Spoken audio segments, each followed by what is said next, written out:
In the quiet village of Lakoko, where the sun kissed the earth gently every morning, two boys grew like twin branches from the same tree.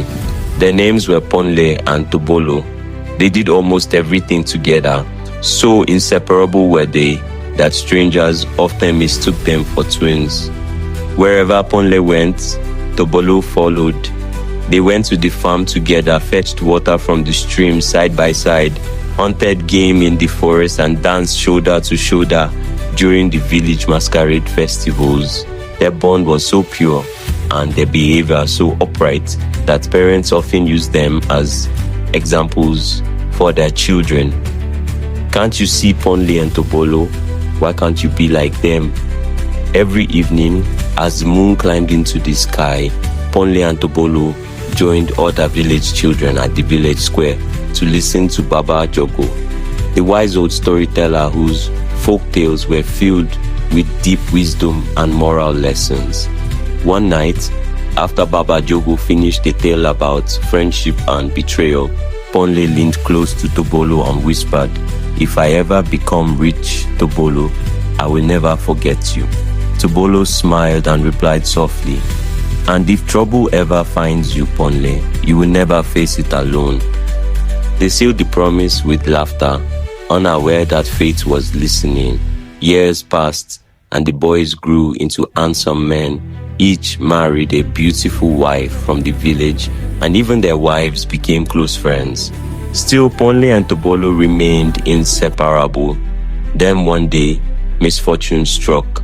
Tobolo's only daughter, Duni, fell seriously ill shortly after Ponle traveled to a neighboring village to hunt. Tobolo took her everywhere. Herbalists, fortune tellers, healers, but they all spoke with one voice. Find the ancient band called Idibele, tie it around her waist or she will die. Desperate, Tobolo searched everywhere. He was ready to sell his land, his house, everything. When Duni was born, a fortune teller had foretold that she would become wealthy and lift her father from poverty. Because of this, Tobolo guarded her fiercely, refusing even the smallest harm. But the Idibele could not be found. At last, the herbalist shook his head. "There is nothing more to be done. Prepare yourself." 3 days later, Ponle returned from his hunt and went straight to Tobolo's house with bushmeat and palm wine. He found his friend broken and hopeless. "My brother, what has happened?" After hearing everything, Ponle was silent for a long moment. Then he said, "Tobolo, I have the Idibele." It had been passed down through his family, guarded for generations. He had been warned never to give it away, but how could he watch his friend's child die? He handed it over without hesitation. You can have this, Tobolo. Use it to save Duni, our daughter." Soon after the Idibele was tied around Duni's waist, she recovered completely. Friendship triumphed, at least for a while. One day while hunting, Ponle found an old man caught in his trap. He freed him, treated his wounds, and gave him water. In gratitude, the old man gave Ponle a small palm tree. "Plant it," he said. "When it grows tall, strike it 3 times every 3 days. Gold will fall like rain." Then the old man vanished.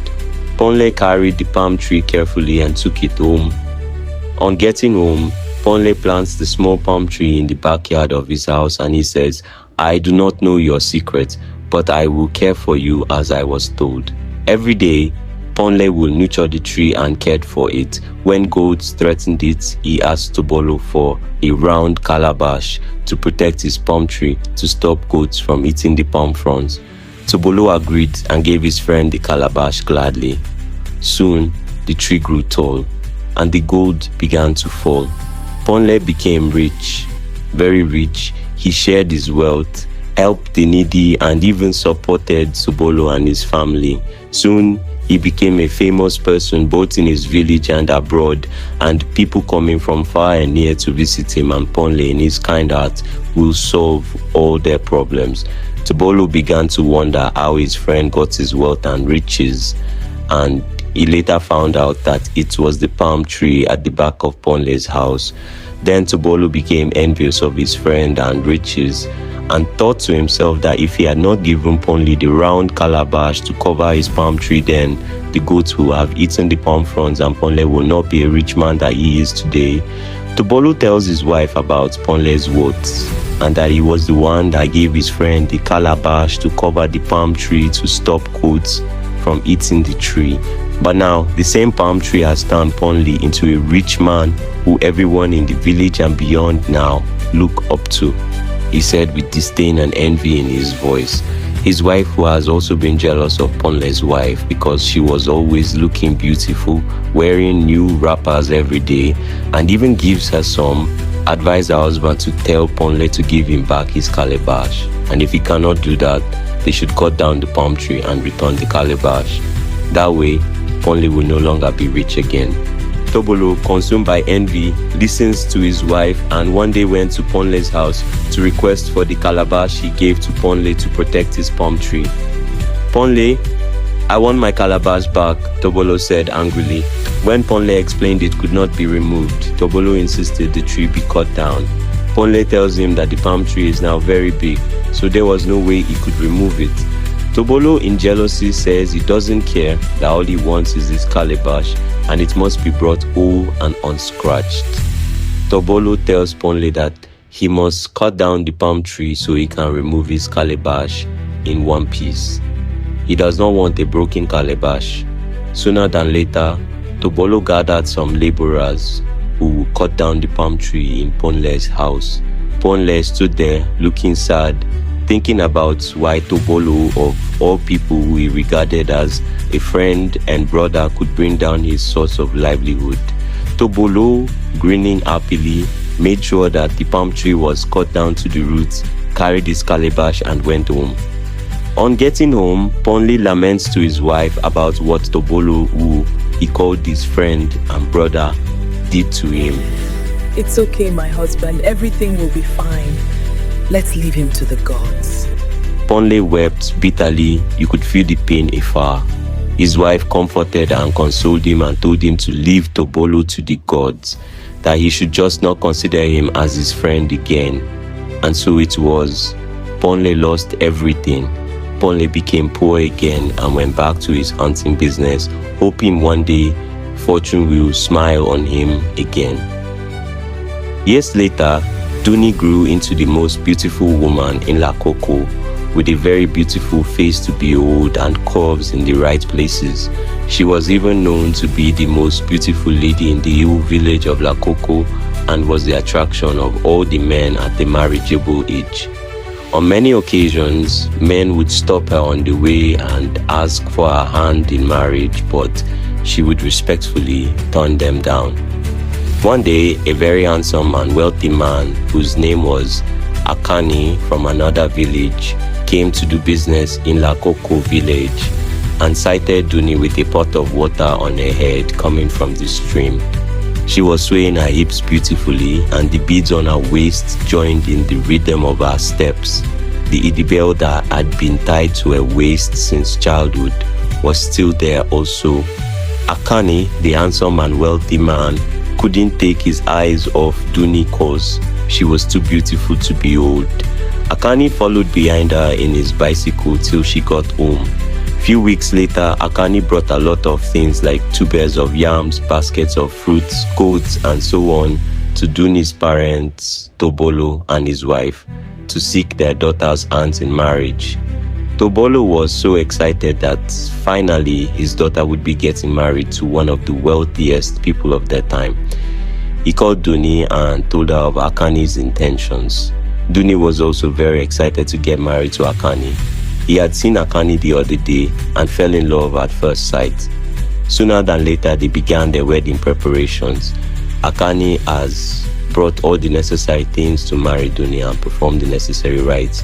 What was left was the bride price to be paid. Everyone in the village had heard that Duni was getting married to a very wealthy and handsome man. Some were genuinely happy for her that at last Tobolo and his family will also become rich through their daughter. Others were envious of her, wishing it was their daughter Akani was getting married to. Ponle, Tobolo's former friend, also heard about Tobolo's daughter's wedding. He then decided that it was time for him to exact his revenge, pay his friend back in his own coin for his wickedness towards him many years back. On the day of the wedding, when the wedding preparation was ongoing, the bride, Duni, looking beautiful in her traditional wrappers, beautiful coral beads on her head, neck, waist and leg, and a captivating smile. The idibele was still tied beautifully to her waist. Women of the village pounding in the mortar, men carrying gourds of palm wine, happiness and excitement all over the place. Ponle went to Tobolo's house that very day of the wedding and demanded to see Tobolo. Ponle says, "Where is Tobolo? I have come to take back what is mine. Return my idibele." He then requested Tobolo to give him back his idibele. Tobolo was shocked because he thought Ponle has forgotten about the ancient band, idibele. Tobolo said, "My friend Ponle, please don't take back the idibele from my daughter. You know she's our daughter." Ponle then reminded Tobolo of how he made him cut off his palm tree because of ordinary calabash, cutting off his source of livelihood. "Did you show me mercy when you forced me to cut down my palm tree?" Ponle said. "Because of an ordinary calabash, you destroyed my livelihood."